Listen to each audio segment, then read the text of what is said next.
Good afternoon, everyone, and welcome to another edition of Mondays with Mendy. Every Monday at 12 o'clock.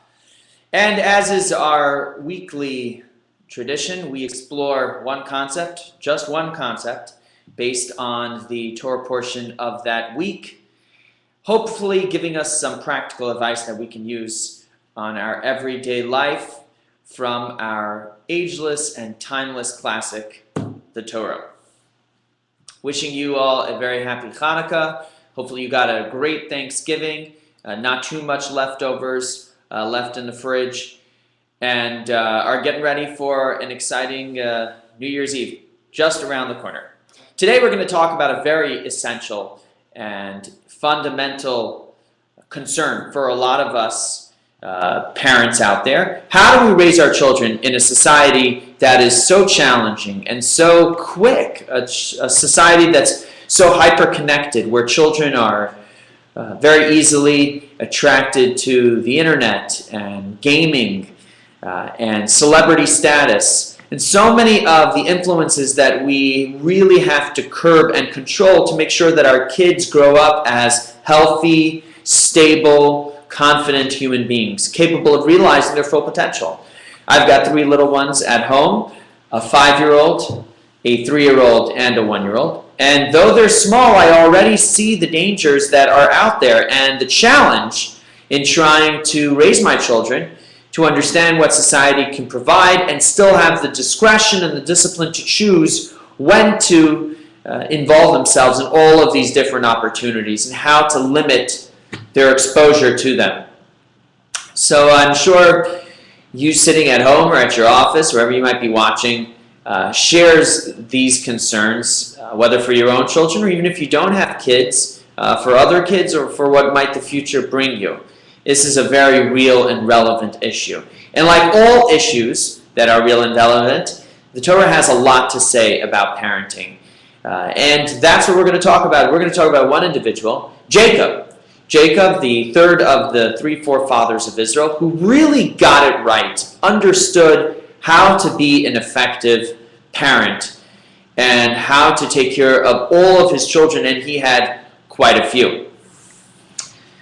Let's begin with the story. So there's a story told about a rabbi who's driving along in his car one day with his son. And as they're driving along in the car, the son turns to his dad and he says, "Dad, I really need my own set of wheels." It's a conversation that we all have with our children at some point in time. Thankfully, mine's a little whiles away. But he turns to him and he says, "I really need my own ride. I need my own car." And Dad says to him, "You know what, son? I will allow you to have your own car on condition that you fix your grades, you show me that you are studying your Bible, your Torah every week, and you go out and you get a haircut."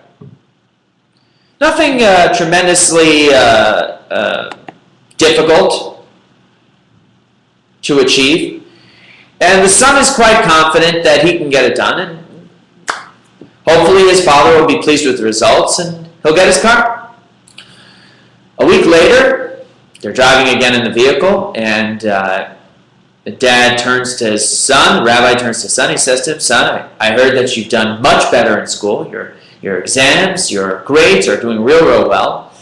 And I also know that I saw you myself studying some of the Torah, some of the Bible last week, and I'm really pleased to hear about that. But can you clarify, why haven't you been able to go out and get a haircut? It's so simple, just go and get your haircut." He says, "Dad, you know what?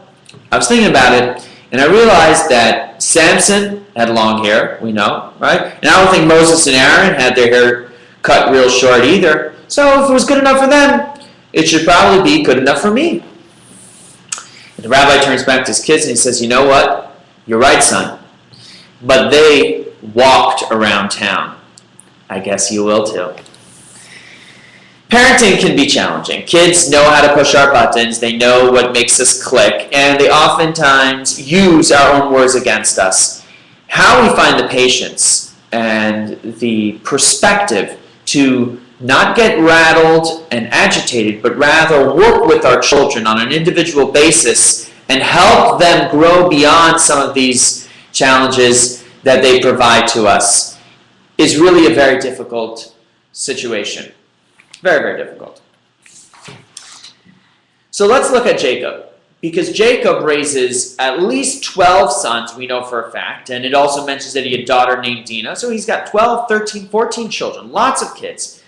And he manages somehow, he succeeds in raising his children through challenges, through obstacles. They're not perfect, but they go on to become the 12 tribes of Israel, each one righteous, each one pure and positive and productive in their own light. None of them turn their back on their father or his heritage. They all continue his legacy, each in their own individual manner.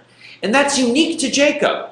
If you think about it, Abraham and Isaac couldn't pull that off. You know, Abraham had 2 children. He had Isaac, he had Ishmael.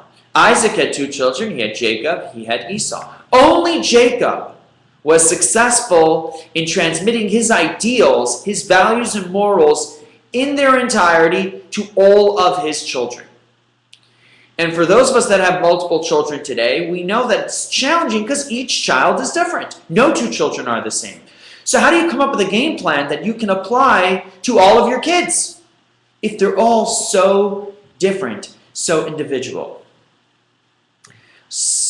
Jacob himself is faced ultimately with his own death. He can feel his energy slowly starting to ebb, and he knows that the end is near. So what does he do? He calls all of his children to come to his bedside. And it says in Genesis that Jacob calls his sons to gather around him so that he can tell them what will happen in the end of days. It's interesting. He wanted to tell them when the ultimate era of peace and tranquility would come on earth. And the Talmud tells us that prophecy, that connection to God that he always had, that allowed him to see a little bit into the future, departs from him, so that he can't share that information with his sons. Just as a side note, the commentaries argue what would be the value in him not being able to share this information. Why did this spiritual capacity depart from him so instantaneously? And the answer given is an amazing one. If you think about it, if we knew the date when the ultimate era of redemption would come on earth, it would be exciting, to say the least. But for all of those previous generations before us that faced challenge and obstacle and persecution and prayed that this might be their moment for peace and tranquility, for redemption, that hope would not have existed.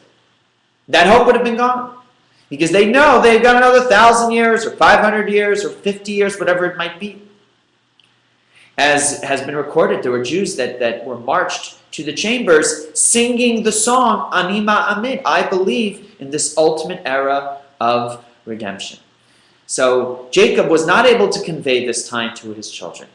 But what he does convey to them is transformative in parenting.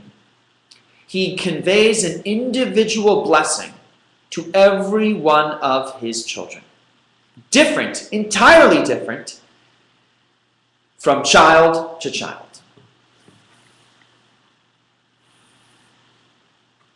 Jacob knew that his boys and his daughters were talented individuals. He recognized that they all had a unique capacity to be successful and accomplish their task and their mission on earth. But what set Jacob apart from everybody else was the fact that he could value and appreciate their own individualism. The fact that one child was different than the other. He could recognize the character and the quality that was there in every child and therefore create a relationship with that child and ultimately a blessing for that child that was truly unique to them. And that is a quality that we really have to struggle to perfect, especially parents of multiple children. Let's take a look at the actual blessings that he gives to them, and you'll see how unique each one truly is. To his firstborn, he says, Reuben, you are the might and the first fruits of my strength, the excellence of dignity and the excellency of power. To Judah, he tells him, your brothers will acknowledge you, your hand will be at the nape of your enemies. Your father's sons will prostrate themselves to you, alluding to the fact that Judah will go on to bear kings and leaders from his dynasty, from his progeny. And that's because of the unique quality for leadership that Judah possesses. Zvulun, he tells, you will dwell at the shore of the sea. You will be a shore for ships, and the borders will extend until Sidon. And he tells that Asher's bread will be fat, and he'll provide delicacies fit for a king. And it's amazing. Some of the blessings that he gives to his children are critiques and criticisms, like the one he tells Shimon and Levi about their anger and volatility. Some of the blessings he gives his children highlight their tremendous qualities, whether professional qualities as merchants or their personal qualities in leadership. Some of them he tells his children are personality traits that they might have that could bring to them tremendous dangers, and he warns them to stay away from it. Each blessing rather, is an individual blessing based on what that child needs. No two are the same, just like his children are all different. And for a man like Jacob to recognize that in all of his children is a tremendous, tremendous quality. And that is why these 12 sons become the 12 tribes of Israel. They all carry out the legacy that their father bequeathed to them, because he managed to create an individual relationship with each and every one of them, something that Jacob's father, Isaac, and his grandfather, Abraham, failed to do, which is why their progeny, their children, did not consistently follow their traditions. If you look at the blessings that Abraham gave his children, and the blessings that Isaac gave his children, you'll see that they differ entirely from the blessings that Jacob posed to these 12 tribes. Abraham initially was planning to divide and split his blessing. One blessing he was going to split and divide it and give it equally to Ishmael and to Isaac.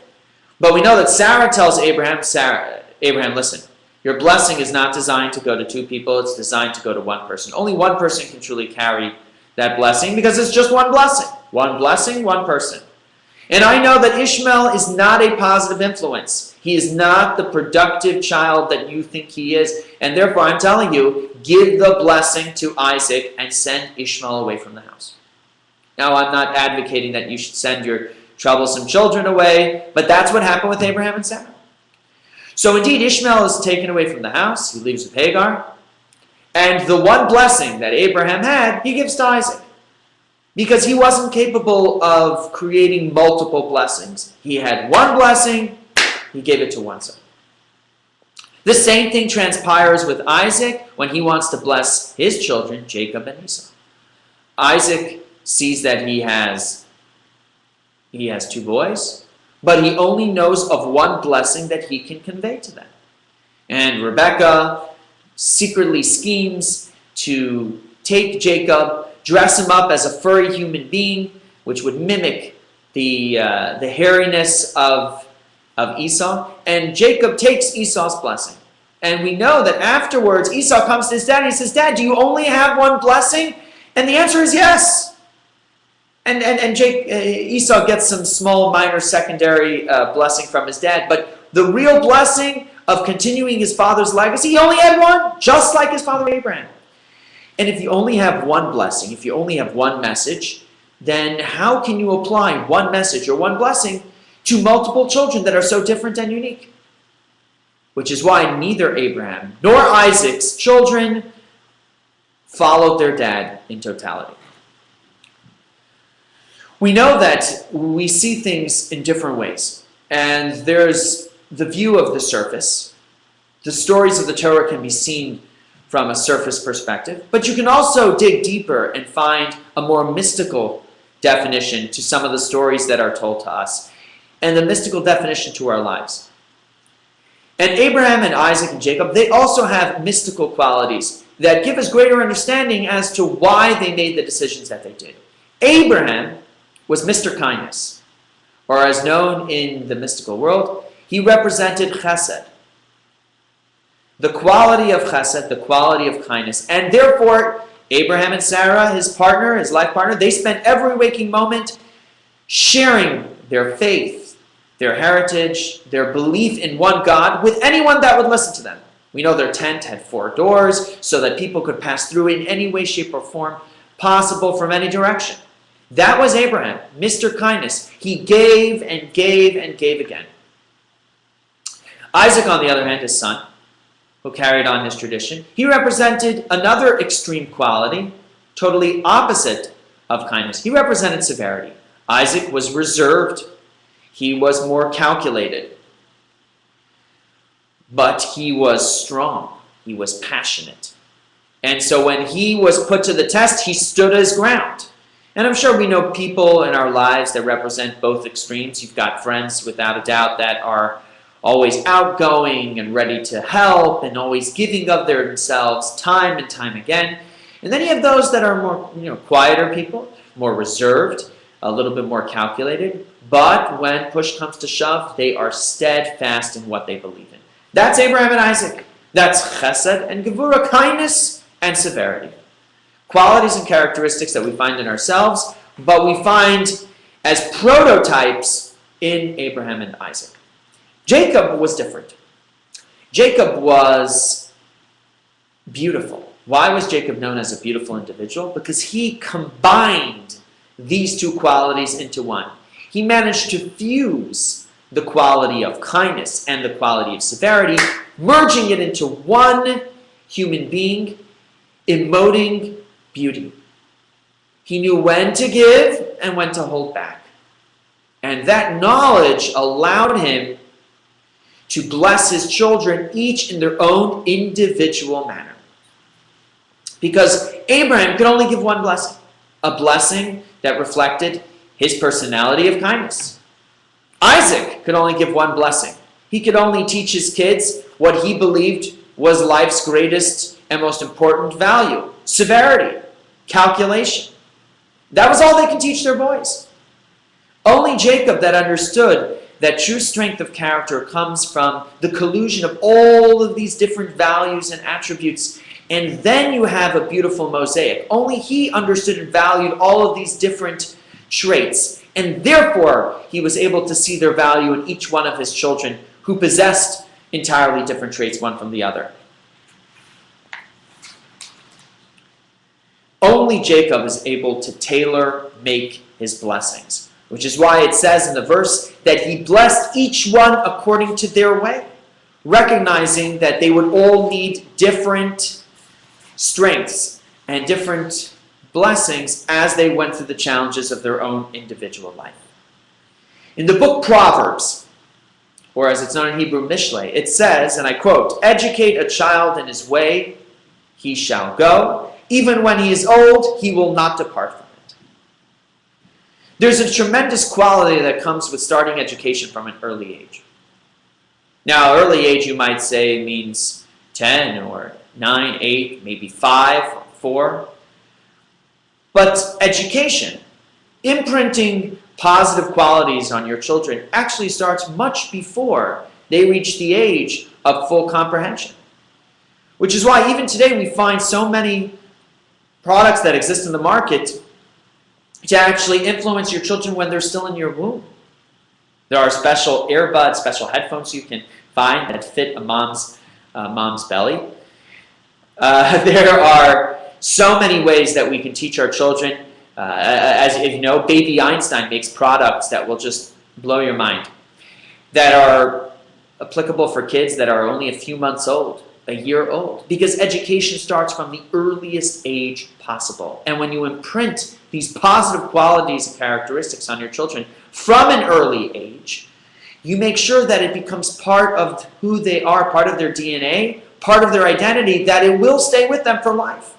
Rather than we start to teach our children important things when they're older, which the chances that it will stay with them for life are diminished. So the first thing we have to know when it comes to parenting and education is start young. Start early and be consistent throughout their lifetimes. Unfortunately, today in society, a lot of people say, well, how can I tell my child how he should think? How can I tell my child how they should believe, what kind of faith they should have, and whether they should value the traditions and the heritage the same way I do? I want to empower my child to make decisions for themselves, and therefore I'm not going to encourage or influence them to decide what their faith is or how they want to practice it. I'm going to leave that totally up to them. And my question to you is, do you have the same philosophy when it comes to hygiene? Do you ask them whether they'd like to take a shower or not?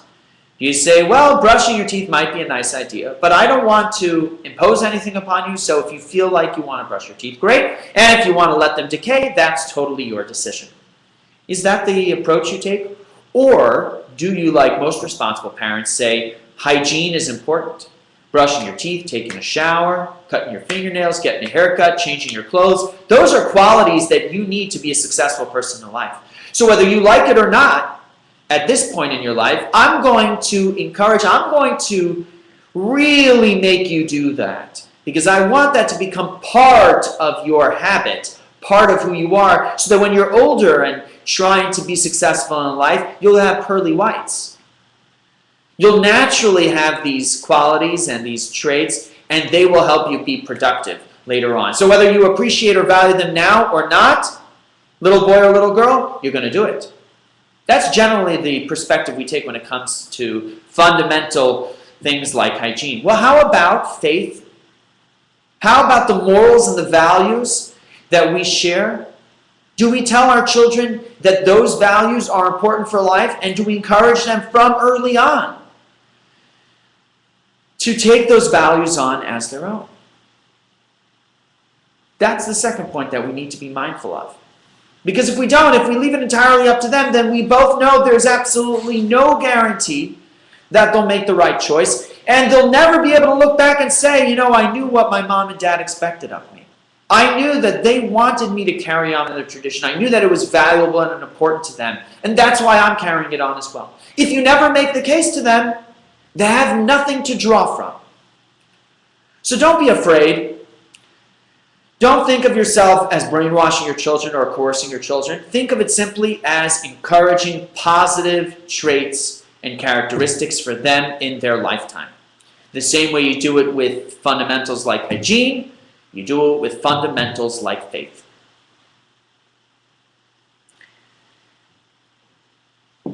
Now, recognizing that there are certain general qualities we give our kids. We want all of our children to brush our teeth. We want all of our children to wear fresh clothing and shower. And yet there are certain qualities that we teach our children on an individual basis, and we work with them on a person-to-person level.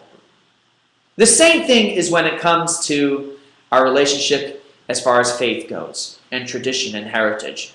Abraham, as we said before, he only knew about kindness. So he could only share kindness with his kids. He could only teach that quality to them. Isaac only understood severity. So the only quality that Isaac could give his children was severity. What made Jacob unique was the fact that he recognized all of these individual qualities, and therefore he was able to work with each child in an individual manner.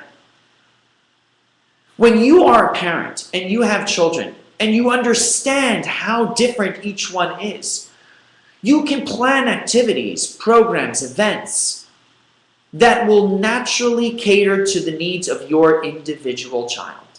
Will it take more of your time? Absolutely. Will it take more of your energy? Yes, without a doubt.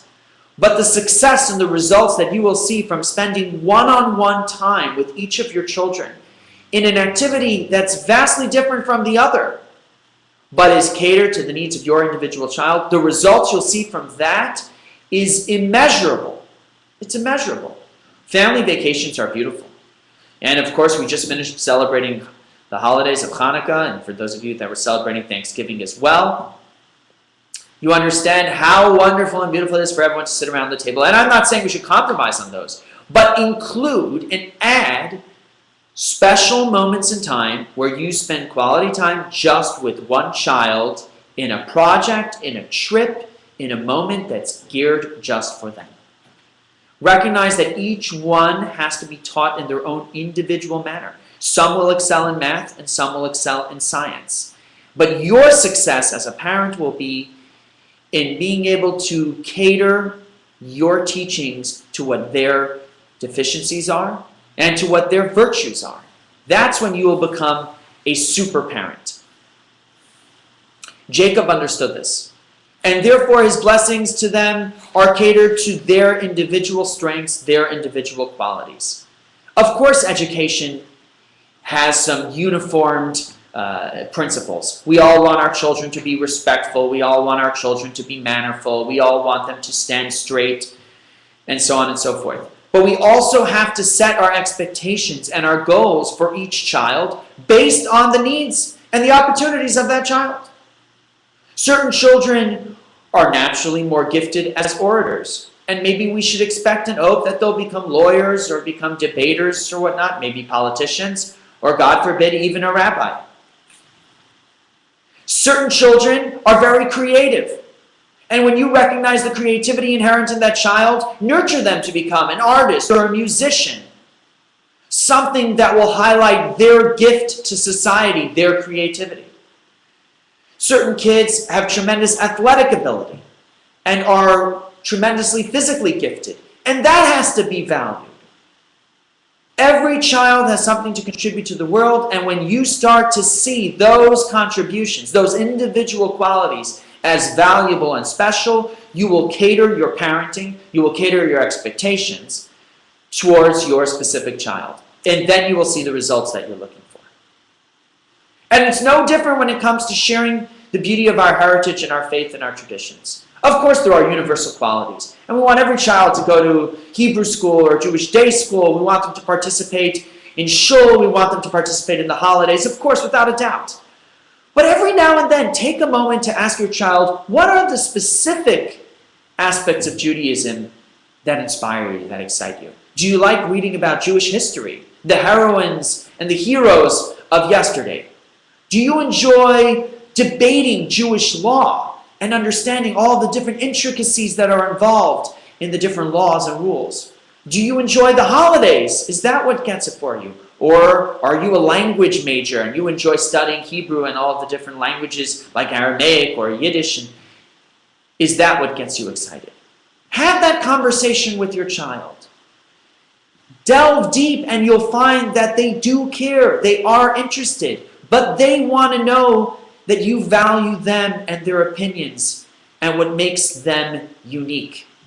That's how we move to become super parents.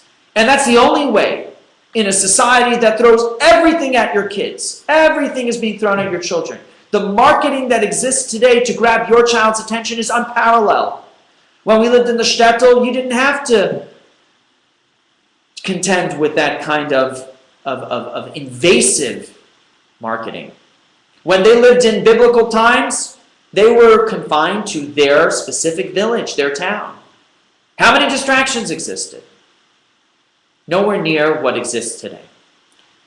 So the recipe for success: to raise your child in a healthy manner, to let them see and understand the world around them, but still give them the discipline and determination to make the right decisions in life. To do that, number one, recognize your child as an individual. See what is unique about them. Encourage them in the general values and morals that you believe in. Encourage them to share the principles of faith and heritage and traditions that are valuable to you and valuable to all Jewish people. And then find the individual qualities and traits that they have and see how you can nurture them. What special programs and activities can you do that will build the confidence in who they are? And what are the special opportunities in Jewish life that will speak most importantly to them? Because if you want your child to be excited about Judaism the same way you are, you've got to make it personal, not just communal. As always, feel free to email all and any questions or critiques or comments to me at askmendy@gmail.com, askmendy@gmail.com. I want to thank you for tuning in to this episode of Mondays with Mendy, every Monday at 12 o'clock. Visit our website, of course, for all of our events and programs, www.chabadsouthampa.com. Coming up next Monday, feel free to participate in an amazing Jewish cooking boot camp happening right here at Chabad. Thank you so much. Have a wonderful Monday, and God bless.